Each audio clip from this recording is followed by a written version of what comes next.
Good evening, and thank you so much for joining us. Right now, Charleston police need your help after identifying the body of a woman found in Charleston earlier this year. Now, the body has been identified as 31-year-old Tamber Burnell Johnson of Falling Waters in Berkeley County, West Virginia. Her body was found February 21st on Greenbrier Street, just before Airport Hill. Investigators, with very little to go by at the time, saying she was a light-skinned black female about 20 to 40 years old, releasing photos of tattoos that were on the body in an effort to identify her. But as Anna Saunders explains, it was a hit on her DNA that led police to bring the first form of closure to this case. Anna? That's right. All we knew 7 months ago was her tattoos, and now that police know who she is, they're hoping they can start to piece together what happened to her. Shayla Leftridge from Health Right has been an advocate for Tamber Johnson before she even knew her name. She says today is bittersweet.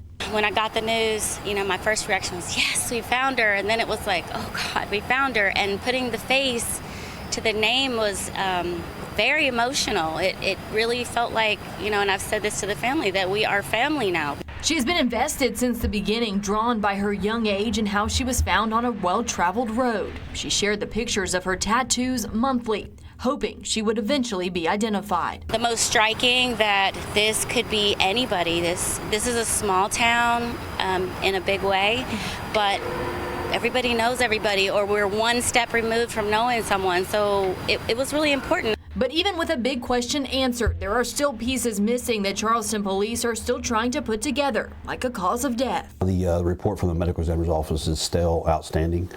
We can say there was no broken bones or trauma. Right now, no foul play. Johnson spent most of her life in the Berkeley County area, but families say she was temporarily in Charleston and was known to explore different areas.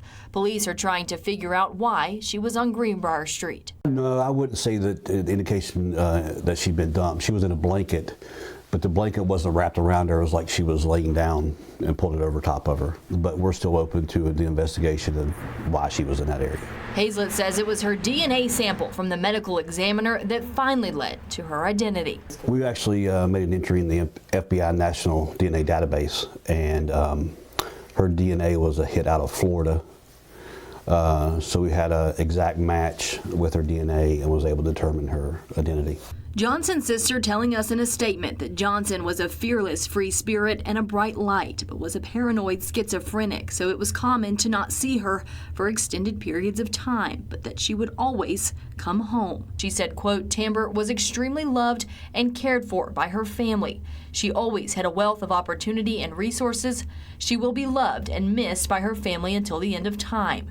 She says her Earthside experience has ended, but her spirit lives on forever. Leftridge says now she hopes they can get some answers on what exactly happened to her. She hopes this serves as a reminder of the importance of advocating for the unidentified and the missing, even when you don't know them. It's really important to remember that one person, one post, one advocate can make a difference. I don't know how much we helped, but I'm really glad that I was able to help in some small way, and I'm glad that we've come to a resolution.